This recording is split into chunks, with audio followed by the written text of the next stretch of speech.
Hi, you're on the Reddit Confessions channel. The microwave beeped. Twice. She didn't move. I watched the steam curl from the edge of her glass plate like it was trying to escape the same way I wanted to. Quietly, unnoticed. She stood by the window, still in the same heels from work, staring out at nothing. I'd been home for almost 2 hours. Dinner was ready. Table was set. I even lit a candle, not because I'm romantic, but because I was desperate. I picked up her plate and walked over. She flinched like I'd thrown it at her. Then she turned, looked straight through me, and said, "Don't touch me. I'm not in the mood to play wife tonight." Not angry, not sad, just vacant. I laughed, not out loud, inside, because I'd been waiting for this exact moment. That sentence, that confirmation. I placed the plate gently on the counter and said, "Good. You won't have to anymore." I didn't pack a bag. I didn't grab my phone charger.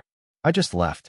Walked out the front door while the food still steamed and the candle kept flickering like it didn't know what had happened either. 2 blocks down, my phone buzzed. Missed call. Then another. And another. Her messages didn't ask, "Where are you?" They asked, "What are you doing? Why are you acting like this? Come back." Funny. I had begged her for months to come back. Not physically, but emotionally. I missed her in the same room. I missed her during conversations we never really had. I missed her while she laid next to me, screen glowing on her face, heart elsewhere. And now? She was finally paying attention. Now that I stopped asking for scraps. I didn't block her. I let the calls ring out. Let the guilt grow. Let her wonder. Because maybe, just maybe, the woman who couldn't stand a hug from me was finally starting to realize what it felt like to be the one left behind. And trust me, she hadn't even begun to panic yet. I didn't go far that night. Just drove in circles around the neighborhood until I ended up in the parking lot of a closed-down bowling alley we used to visit on cheap date nights, when we had nothing but time and excuses to be close. I stared at the neon sign, "Dead now," and it felt like the perfect metaphor for whatever we'd become. I wasn't even angry. That was the strangest part. There was no rage boiling in my chest. Just this dull, slow-burning ache. Like I was finally processing something my heart had already known for months but refused to say out loud. My phone buzzed again. 12th missed call. Her name still came with a little heart emoji, the one she added 3 years ago, and I never changed. For some stupid reason, I stared at it longer than I should have, like the heart might mean something again. But I didn't answer. I couldn't. Because if I heard her voice, I knew I might go back. And I'd made myself a silent promise. Not this time. Back at the house, she probably thought I was just cooling off, that I'd return after I'd had time to sulk or guilt-trip myself like I always did. She didn't know I'd already seen the texts.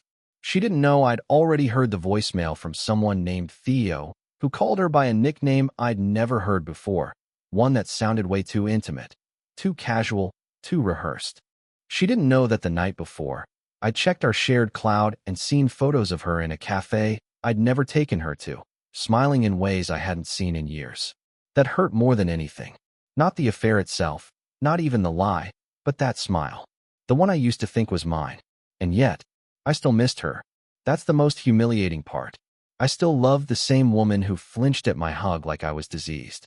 I still had her face memorized, still remembered how she liked her coffee in the morning, still knew her favorite movies by heart. My love didn't switch off just because hers did. That's not how it works when you're built like me, fragile and loyal. Around midnight, I drove to a small 24-hour diner.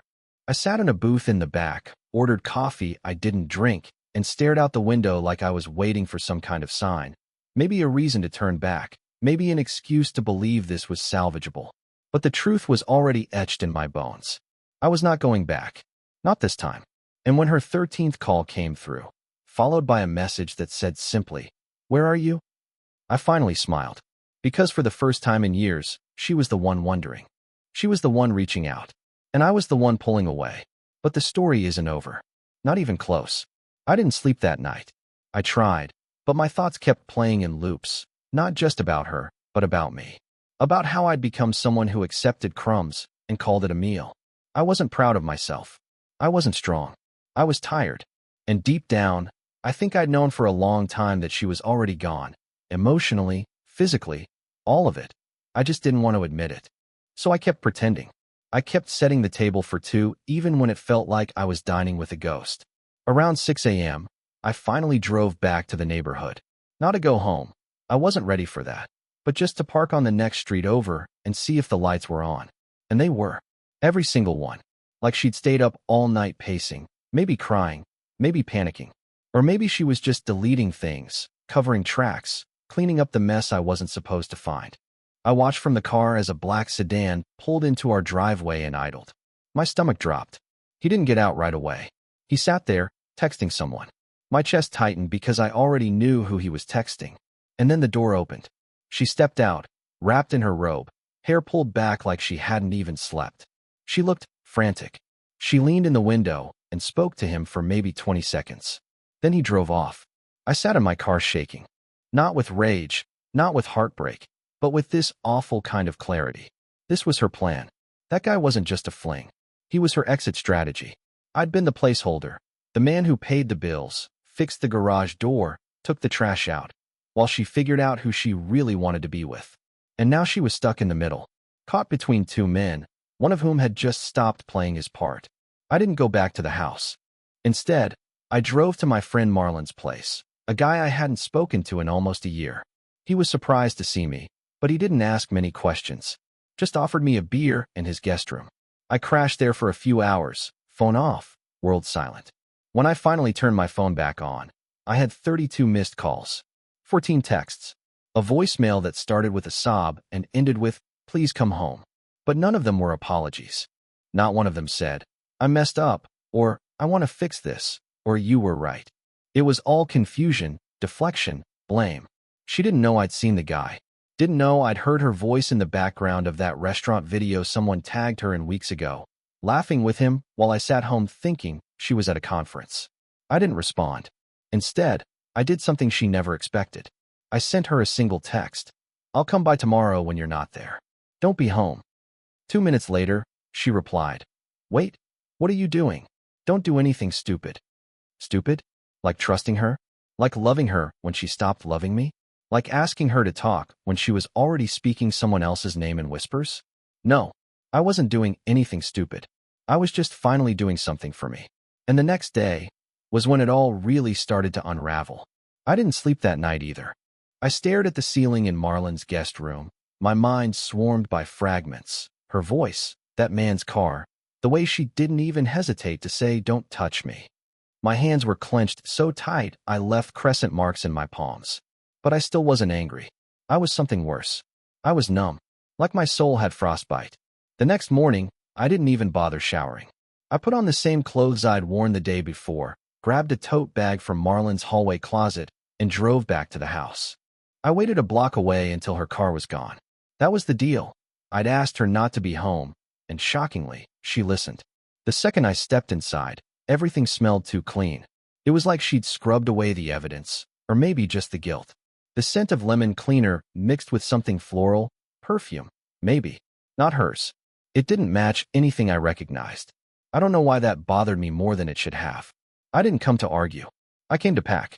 At least, that's what I told myself. But then I saw her laptop open on the kitchen island. No password. No hesitation. I know it was wrong. I know I shouldn't have. But I clicked.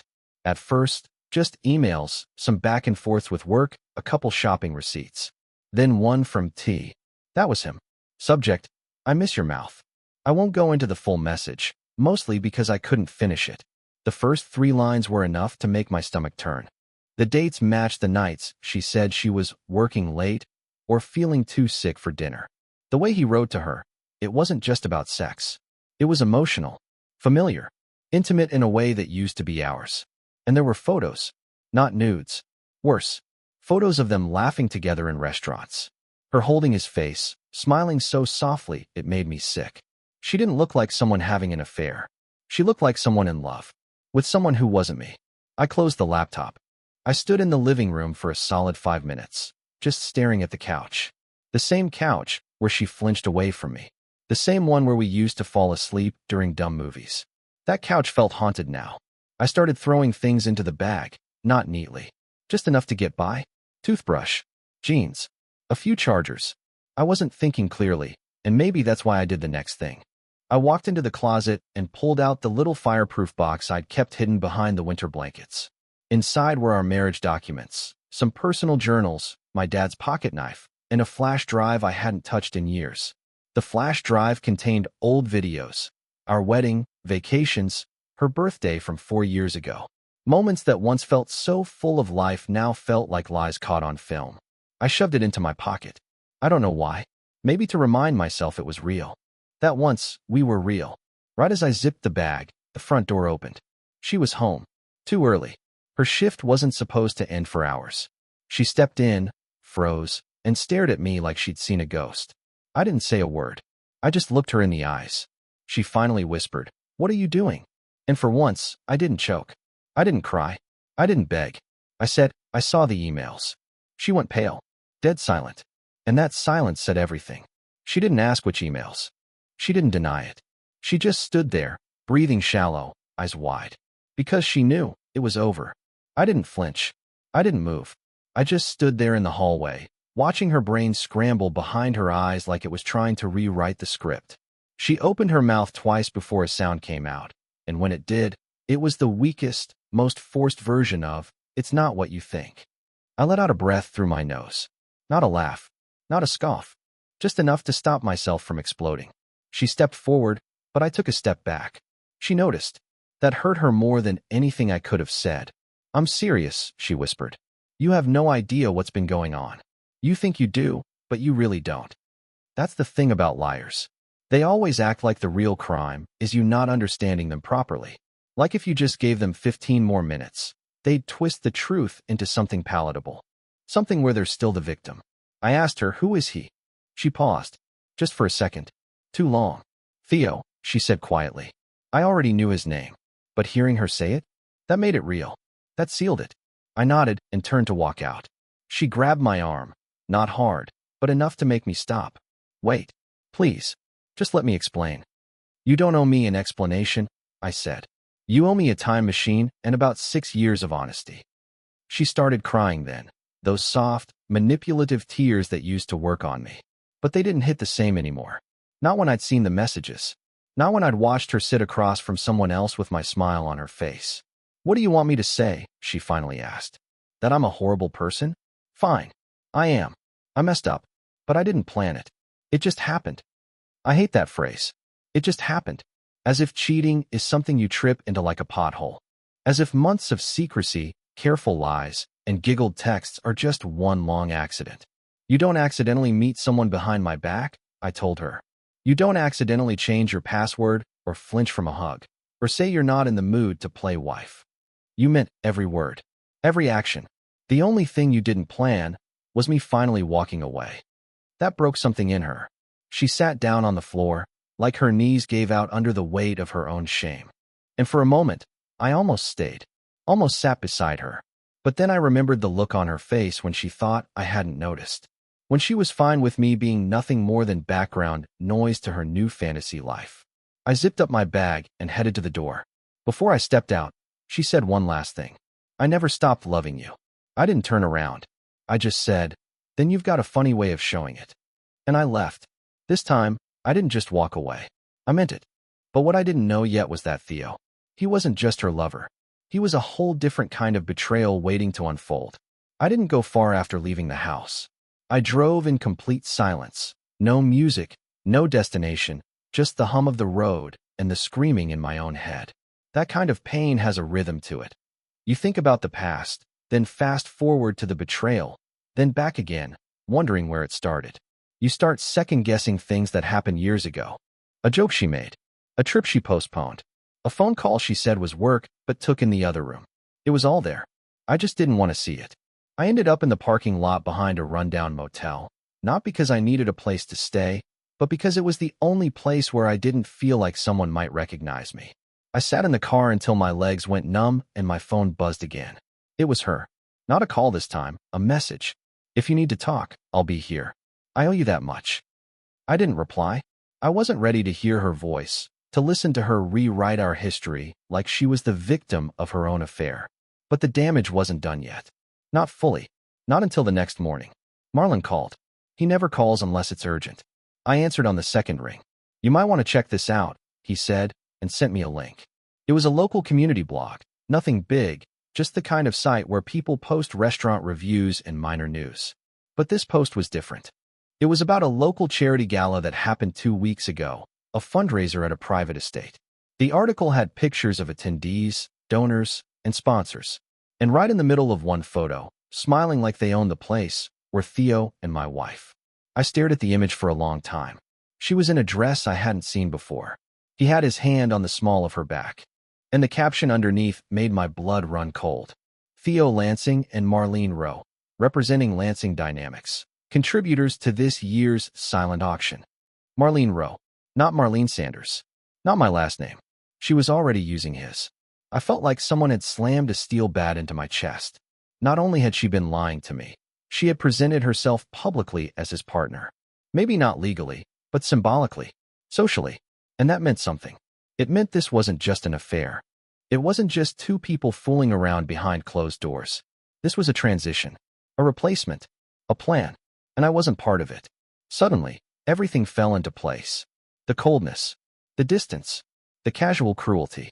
She had been detaching for months, maybe longer, testing how far she could go before I noticed. And I'd let her. I'd been too scared to rock the boat, too weak to ask the questions I already knew the answers to. I thought being quiet would save us. Instead, it gave her space to move on while I stood still. I looked at the photo again, zoomed in. Her smile was real, not forced, not awkward. And that, somehow, hurt even more than the cheating. I texted her one sentence. So how long have you been Marlene Lansing? She didn't reply. Not for 5 minutes. Not for an hour. Not for the rest of the day. Because now she knew what I knew. And there was no spinning it. No, it's complicated. No, we were just friends. Just the truth, sitting in a headline under a photo for everyone to see. And that's when I decided I wouldn't disappear quietly. The next day, I did something that surprised even me. I got dressed like I had somewhere to be. Not sweats. Not yesterday's hoodie. A button-down shirt, clean jeans, and the pair of boots I hadn't worn since our anniversary dinner 2 years ago. I don't know why I did it. Maybe because I wanted to feel human again.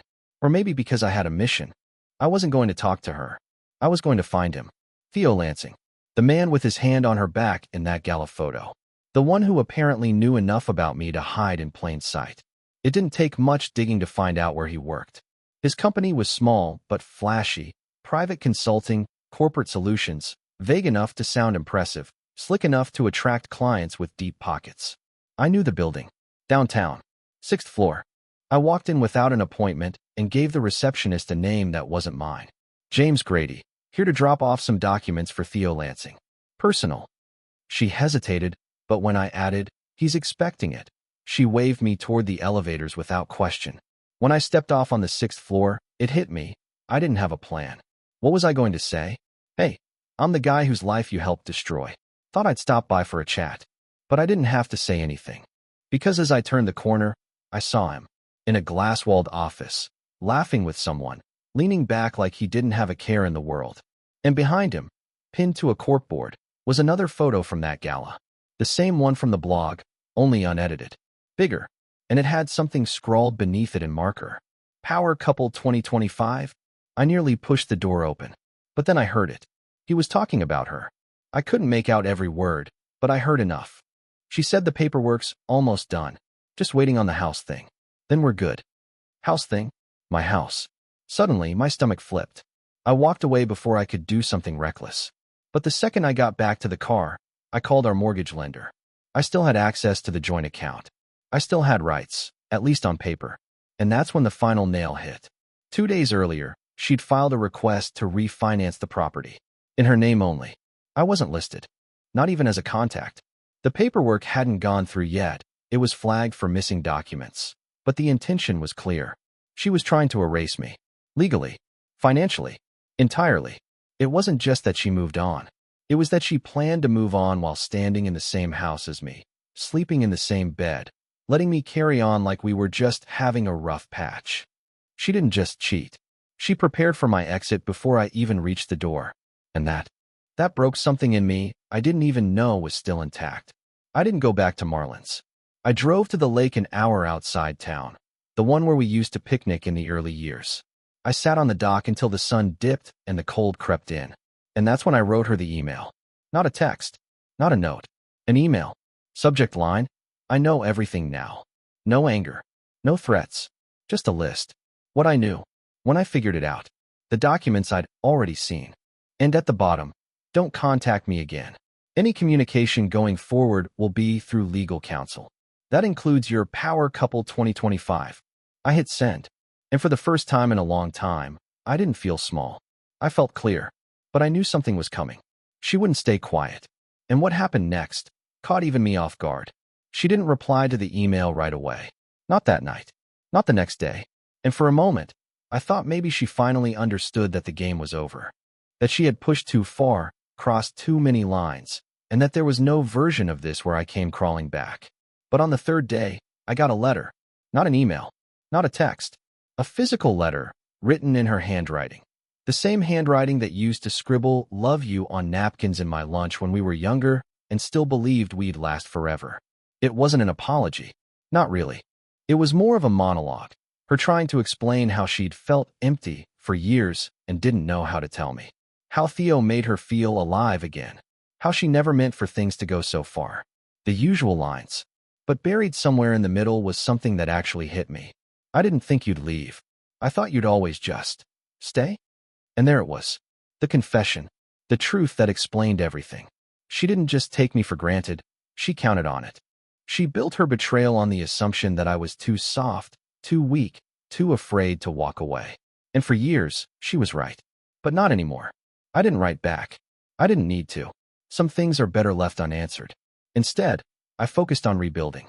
It didn't happen overnight. I still had days where I missed her, not for who she became, but for who I thought she was. That version of her.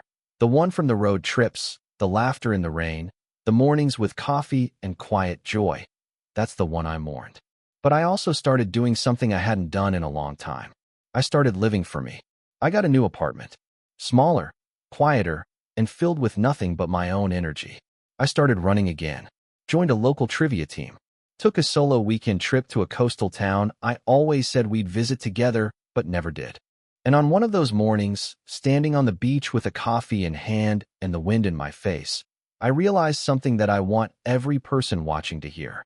You don't need their permission to start over. You don't need their apology. You don't even need closure. Sometimes, the moment they underestimate you is the moment you're finally free. So yeah, she kept calling for a while. I never answered. Eventually, the silence did the talking for me. Now, I sleep better. I smile easier. I trust slower, but I haven't given up on love. Because here's the truth. The person who broke you doesn't get to define who you become next. If you've made it this far, thank you for watching this journey. Let us know in the comments. What's one moment from history that taught you something about human nature? Maybe a betrayal, maybe a comeback. We'd love to hear it. And don't forget to like, subscribe, and share your own story. This is Reddit Confessions, where every ending is just the beginning of something better.